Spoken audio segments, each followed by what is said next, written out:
Cut to be Wastelanders, my name is Mo Fisher and welcome back to the Lost Holotapes channel, where we explore the world of Fallout Wastelands, delving into the lore of factions and settlements.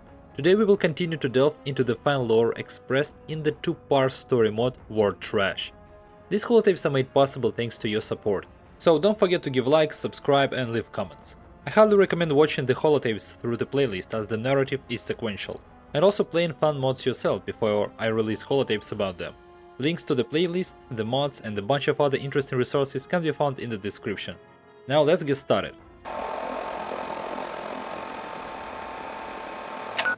The very first thing I'll say about the mod, War Trash is a damn roller coaster, and I love mods like that. It's a mod in the vein of Fallout Frontier, where the creators try to go much further than just adding new characters, new quests and creating a chain of factions. Approach, take quest, do the quest, turn in the quest, repeat. Here the author, Josh Griffiths, bothered with character dialogues with each other, the epicness of events, the spread of events over a long period, including the time after the Second Battle of Hoover Dam. The characters are very well voiced, but mostly importantly, they have memorable images and each of them plays a specific role in the story. The story is presented in two parts, released in 2014, and they have pretty good conversion rates of 8.5 and 7.5. Overall, they seem balanced to me. They have serious and dramatic moments, but at the same time they are not devoid of the signature Fallout ironic humor, including on the topic of radicalized capitalism. So they are played quite well. Unfortunately, roller coasters have a tendency to derail. The mod author decided to saturate his attraction with scripted scenes of interaction between characters during and outside of battles, which made the mod incredibly broken and prone to soft blocking. Oh, how I suffered trying again and again to find the right script trigger.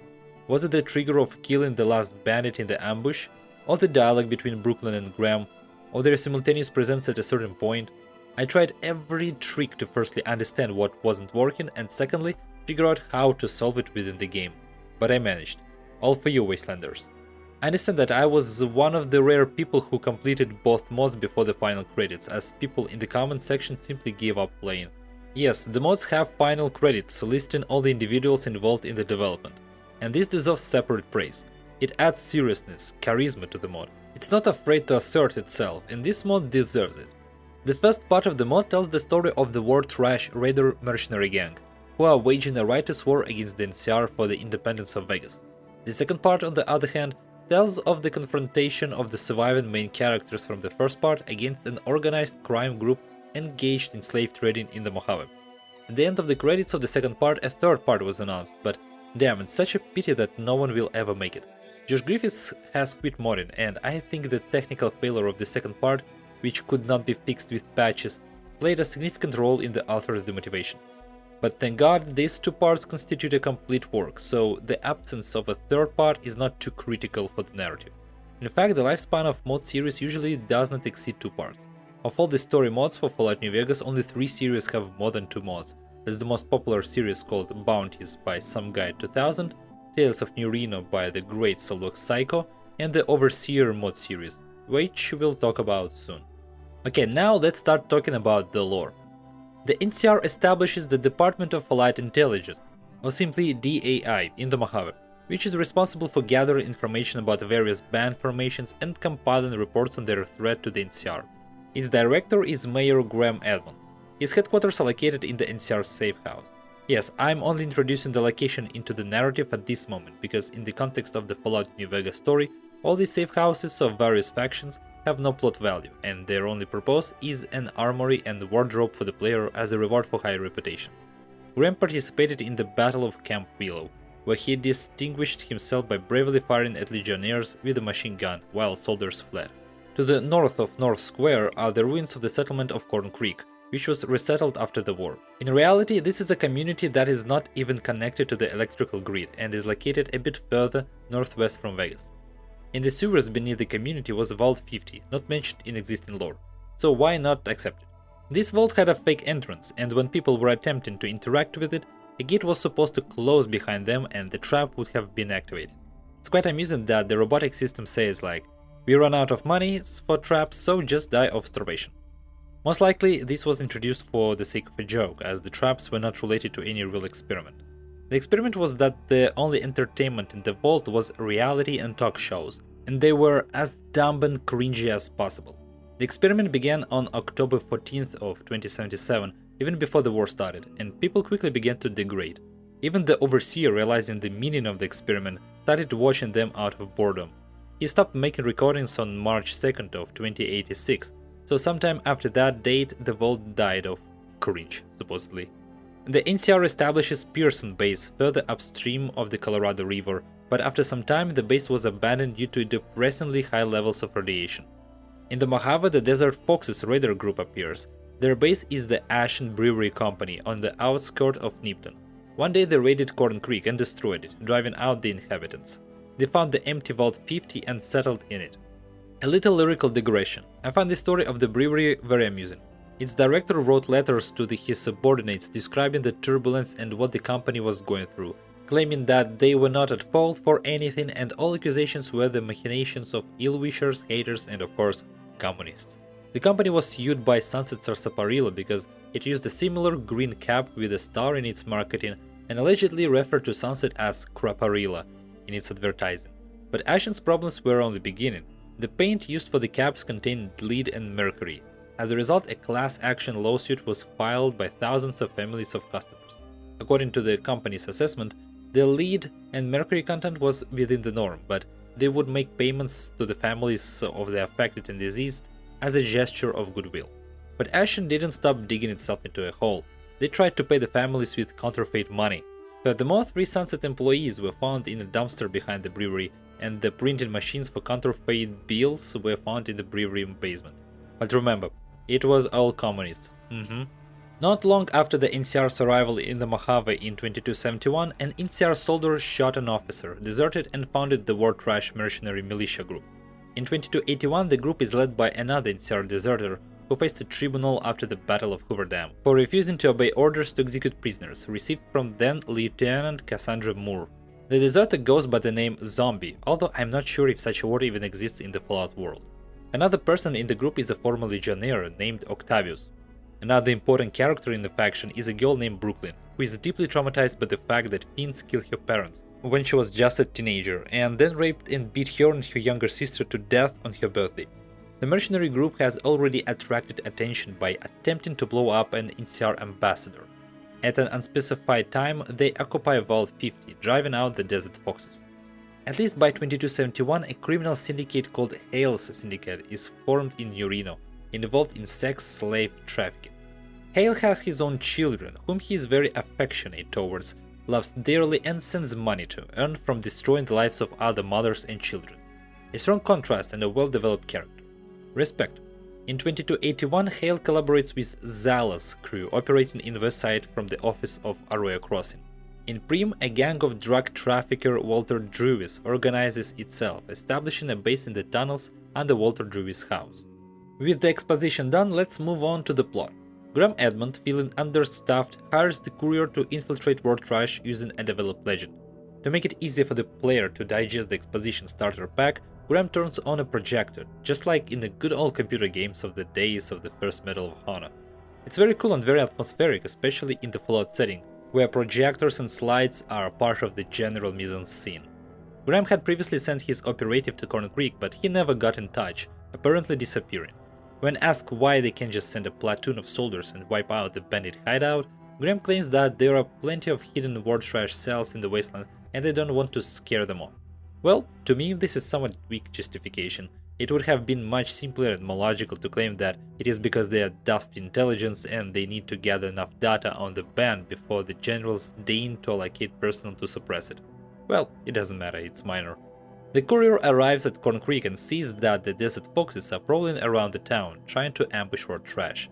The courier drives them away and finds the entrance to the vault, as well as a dead NCR agent at the entrance, sent by Graham. When trying to pretend to be nobody, everyone immediately recognizes Courier as a savior of the Mojave and the faithful NCR dog. So they don't trust him much with the story of how he nuked a settlement under Legion control, killing a bunch of women and children, for which he was going to be brought to trial. Nevertheless, the Courier is too legendary a character not to use his skills. He is sent on his first mission, to kill the foxes at the brewery, which he of course accomplishes. Another assignment and test is the execution of a local resident who was caught spying on trash activity. Despite pleas for mercy and the fact that he has a wife and son, the courier had no choice but to comply and kill the unfortunate man. This is an important episode because the last item on the questline will be visiting his family and apologizing for this murder. It's a very uncomfortable situation for a player with high empathy, but it's very dramatic and reflects the real practice of induction into gangs. But War Trash is still a mercenary company, not just raiders. So to keep their organization afloat, they take jobs, contributing up to 30% of their income to the faction. Technically, these will be side quests, but I like the justification for their existence in the lore. Of the 3 quests, I will only consider one, as it is important to the plot. I'll briefly tell you about the other 2. In the first one, Trash must find a boy whom the local children of Atom Priest turned into a ghoul, locking him in a cage with radioactive barrels.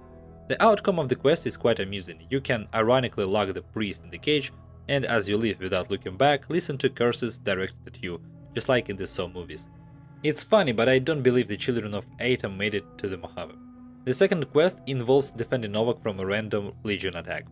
But we're interested in the third quest. Trash needs to take down Zala's group, which abducted a young girl from a local farmer some time ago and returned her tortured lifeless body. Trash wipes out the slavers and discovers a rather impressive cage with the bodies of slaves. It's a horrifying sight, but in the original Fallout New Vegas, the theme of sex slavery was almost not addressed. Trash, especially Zombie, is too angry with the NCR and their allies, and therefore they really dislike Freeside, which supported the alliance with the NCR. They carry out a series of terrorist attacks. They started by killing a couple of kings and taking their clothes to pose as water pump keepers. People drank the poisoned water and died after a while. 15 people died, but it had no effect because Zombie forgot the most important thing about terrorism: the message to the masses. But Zombie, drunken with blood, doesn't think about stopping and launches a raid on Freeside. He takes Octavius, Brooklyn the courier, Grapes the gate guard, and some guy named Bob with him. Together they wreak havoc in Freeside. Firstly, they raid Mick and Ralph's store, wanting to take the contents of their gun cabinets. They didn't want to kill anyone, but the store's security as well as the merchants themselves weren't ready to give up their arsenal without a fight, for which they paid with their lives. The next target of the raid was the Mormon fort of the followers of the Apocalypse. I'm not sure what they did to offend War Trash, perhaps their affiliation with NCR in the past, but War Trash wanted to take medicine from them. The followers fought as best as they could and were completely wiped out, including Julie Vargas. The only one killed among the trash was a certain Bob, despite the fact that Mick and Ralph and the followers were warned in advance about the raid by Grapes, for which he received a bullet in the forehead from Zombie, which tore off his leg. Octavius burned all the bodies in the fort. I must note how well the characters are played through the combination of their actions, voice acting and dialogues. I believe that Zombie is just a crazy psychopath, but has the charisma to lead a group. I believe in the character of Brooklyn, becoming more and more traumatized by her actions as the plot unfolds. I believe in the cold and emotionless Octavius, and I also believe in Graham, to whom we periodically report on progress. Zombie takes advantage on the detachment of the NCR. He gathers his group to carry out the main mission, the destruction of the Mojave outpost and the mining of the bridge. Hold on, what bridge? The mod author extended the map further south towards Long 15 and added a river, over which stretches a Mojave bridge, which was the main fragile artery of logistics from California and a customs checkpoint. War Trash fiercely attacks the outpost and destroys it, catching them off guard. Original characters from New Vegas die, such as Ranger Ghost and Jackson, Sergeant Kilborn and Mayor Knight. Advancing further, Trash takes the customs point on the bridge and starts mining it so that the NCR cannot send reinforcements to hoover them from California. Drama unfolds among the mercenaries. As if in some anime, Zombie, as the main mad villain, vomits some manifesto of violence. During his monologue, Octavius shots him in the back and takes over the faction. Brutus is Brutus. Zombie angered Octavius with his blind hatred and failures. Moreover, together with Grapes, who was also a former legionnaire, he himself wanted to blow up the breach and then attack with the War Trash from behind the NCR at Hoover Dam to earn Caesar's forgiveness and regain all the lost regalia. Octavius knew that the courier was a spy, so they throw him into a cage at the outpost guardhouse, where all the bodies of the NCRs were dumped. However, Brooklyn didn't support the idea of assimilation into Legion, especially since she was a girl. She leaves lockpicks for the courier in the hope that he will escape and will strike from behind. While the mercenaries were busy with the breach, the courier actually escapes and, teaming up with Brooklyn, launched a surprise attack. Octavius dies and War Trash fades into oblivion. Before NCR reinforcements arrive, Brooklyn runs away, fearing arrest, and the courier, still an undercover agent, formally avoids it. He undergoes debriefing, during which he justifies himself to Graham, saying that he personally didn't kill anyone and only shot in the air. Graham awkwardly justifies why things went so far and why the NCR proved incompetent in protecting their most strategically important logistics facilities. Meanwhile, the NCR is decimating Vault 50, finishing off the mercenaries left at the base.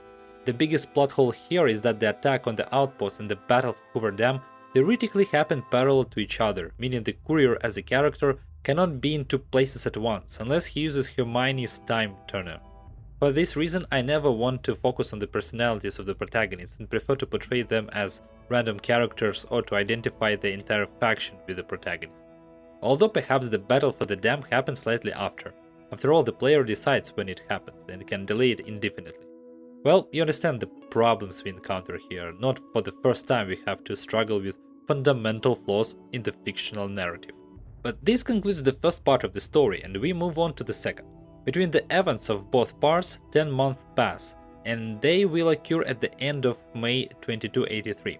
Therefore, we assume that the battle for Hoover Dam took place at the end of July, beginning of August 2282. After the victory at Hoover Dam, the NCR advanced deeper into Arizona, further pushing back the Kremlin Legion. The mod follows the path of the NCR's victory, which I really like, as well as the fact that I have guessed the right ending twice. During this time, Brooklyn creates her own mercenary company, Brooklyn's Mercs. Their base is located in the Nevada First Federal Bank building in the Boulder City. Her company is small, only 4 people including her. The former doctor of war trash, who will not appear in person in the second part, as well as Anders and Knowles. Graham is still formally the head of DAI office, but after the failure at Mojave outpost, the office is deprived of many powers, and Graham himself receives a PTS, which is suppressed by drugs. He begins his own hunt for bad guys, which the leadership has no interest in. Insolence, failure to obey orders, wasting NCR resources on other goals forces his supervisor, General Kurtz, to decide to retire Graham. Despite the massacre, the NCR restores the outpost and the Mojave Bridge. NCR also takes control of the followers' activities, restores the Mormon fort, and strengthens the military defense of the hospital in East Vegas. Hale, involved in slave trading in Reno, comes on a long-term business trip to Vegas, filling the vacuum left after the elimination of Zala's group. Hale will become the main antagonist of the second part of the mod, and there is a certain cool vibe about it.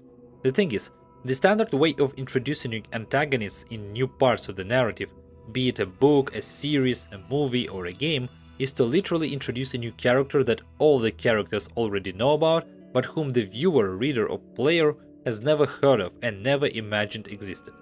There is a dissonance in perception. Here, however, the mod author formally introduced the character of Hale, at least at the level of mentioning him in Zala's notes. It seemed that this character would not go beyond the side quest of the first part, but now this character is the main villain, and we already have some idea of who he is and why it suddenly matters to us to confront him. Hale is very successful in developing his business in the Mojave. He collaborates with Walter Druvis, who supplies him with drugs. Hale establishes a base at the former NCR base Pearson, in the bunker in South Vegas, and a slaves way station at the old toy factory in West Vegas. By the way, this factory was owned by the brother of the Ashen Brewery owner, and there are also funny gags related to the production of dangerous toys and lawsuits. Occasionally, slaves were escaping from Hale, and they organized a spontaneous camp, Tumbleweed Sanctuary, right behind the ranch of the same name in the old roadside church. Graham reports on his investigation in the terminal, and one of them tells about the episode of finding the bodies of slaves near Jacobstown. Rangers from Foxtrot Station received a report from a Legion mole in the NCR camp that slaves might be hiding in the Silver Peak mine. The Rangers descended into the mines and fell into a Legion ambush. Only 3 managed to escape to the surface and reach Jacobstown, including Ranger Kudlow from the original New Vegas.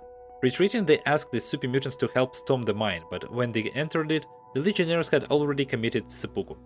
I like the introduction of the Foxtrot Station into the narrative, while in the original game there are no related events with it.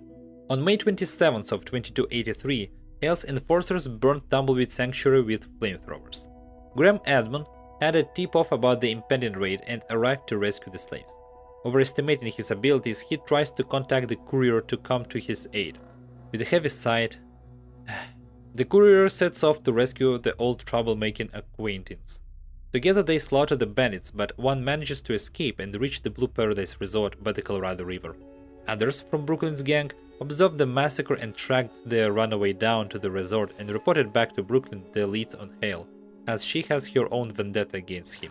After exploring the burned church, Graham wants to demand decisive action from General Kurtz at McCarran against Hale. However, General rebuffs him, saying that the entire army is currently focused on advancing to the east, and they have no time for local small fish. Graham and the courier decide to confront Hale themselves and reinvestigate the toy factory, where Graham found nothing the previous week. They find a secret passage leading to an underground dungeon that had already been abandoned by Hale's people, and the slaves who couldn't be transported were killed. The duo finds a holotape from Hale with an offer to meet at the Blue Paradise Resort. Obviously it was a trap, but they had no other leads. The heroes head there. When they arrive at the resort, they witness a battle between the bandits and Brooklyn's mercenaries.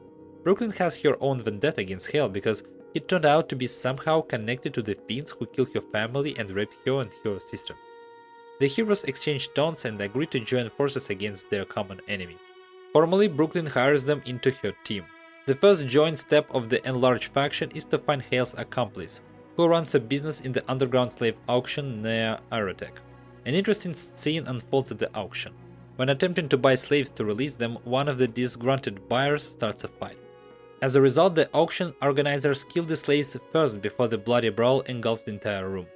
I really wanted to save the slaves, but I couldn't. They always died first.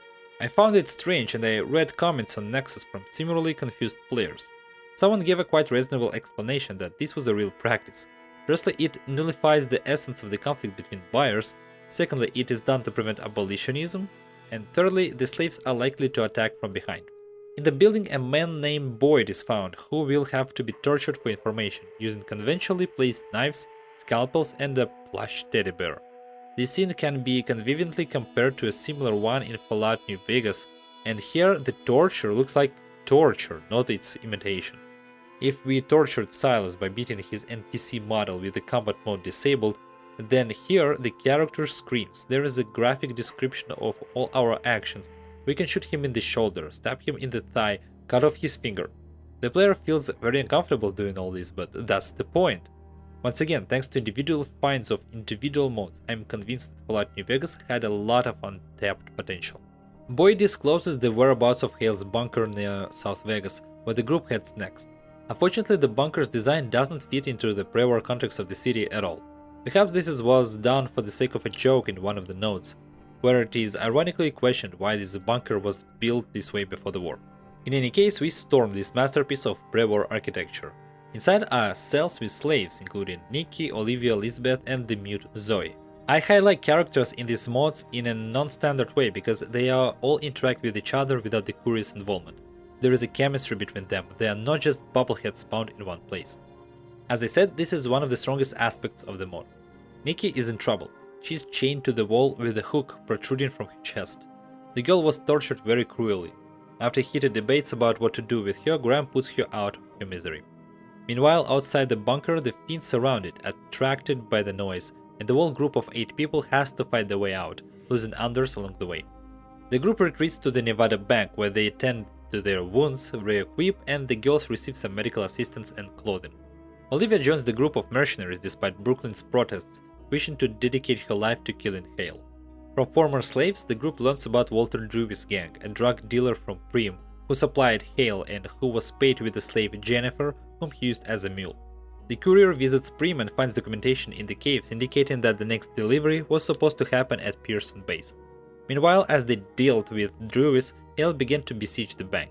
This was the most broken segment of the mod, and I spent a lot of time trying to make progress in it. But the point is, the courier returns in the heat of a battle with Jennifer and helps friends fend off. However, in the siege, Knowles and Lisbeth perish. Next, there is a quest split. Either we, with Brooklyn, deliver the slaves to the followers so they can take care of them, or with Graham we try to find Drew's boat to reach Pearson. The followers are very reluctant to help those who caused the massacre at the fort, but a hefty caps donation resolved the issue. The slaves are shocked by how monstrous Brooklyn and the courier were during the events of the first part of the mod. Meanwhile, Graham and Olivia find the boat and steal a solar panel from Helios to power it. This trick doesn't go unnoticed and General Kurtz issues a warrant for Graham's arrest to hand him over to a tribunal. The courier Olivia, Brooklyn and Graham meet on the Colorado River and set out to storm Pearson base. There, after breaking through the bandits, they corner Hale. But before Brooklyn could discuss his role in her family's murder, he is killed by Olivia, causing a burning sensation below the back of her comrade and the player, because we also don't find out his role in Brooklyn's life. Luckily, there was no shootout between the girls. In any case, the reinforcements from Hale's gang release the group as their boss is no more, and they have nothing left to fight for. They themselves leave the base afterwards. On the shore in the Mojave, the heroes are met by the squad of NCR military police, who tried to arrest Graham first on General Kurtz's orders for solar panel theft and unauthorized war. Seeing other members of the group, the squad intends to arrest them too, especially Brooklyn, for whom a warrant has been issued since the massacre at the Mojave outpost. During a verbal altercation, one of the soldiers pulls out a gun and the rest turns into a shootout. The group kills the soldiers and drowns their bodies in the Colorado River. Then Graham launches his own vendetta against the general. His group infiltrates McCarran base, although technically we simply went through the front door straight to his office and shot him, after which we calmly left the airport. Only outside the airport where we fired upon, after which we, having run some distance from the NCR base, activate the final credits, at the end of which there is an announcement of the cancelled third part of the mod, and in the background there is a dialogue between Graham and Brooklyn, indicating that these two started a relationship and settled somewhere outside the Mojave. As for Olivia and the courier, their fate is not revealed in the context of this mod. The mod's ending turned out to be very unclear and confusing. It's very difficult to interpret. Perhaps it's a result of broken triggers, or maybe the author burned out by this point. Nevertheless, the shooting of the military police and General Kurtz is a very radical plot twist that theoretically excludes the courier from the NCR, casting him as terrorist. That's why I really didn't want to use the courier in this narrative originally and looked for ways to replace him as a protagonist, including with Graham himself, as if he infiltrated the war trash, took part in the raid on the Mojave outpost and so on. But that would have introduced a very strong alteration to the plot. However, I like the epilogue dedicated to Graham and Brooklyn. I would offer my version of the ending. The military police tried to arrest Graham, but his group guns down the squad, and at that moment the story ends. Graham and Brooklyn realize they are in the NCR's crosshair, so they need to leave the Mojave on the same boat while there's still a chance, and head north. Nobody besides the slain soldiers knew about the involvement of the courier and Olivia, so they stay in the Mojave and go their separate ways, ready for new adventures. In essence, I cut out the unclear attack on McCarran and the killing of General Kurtz.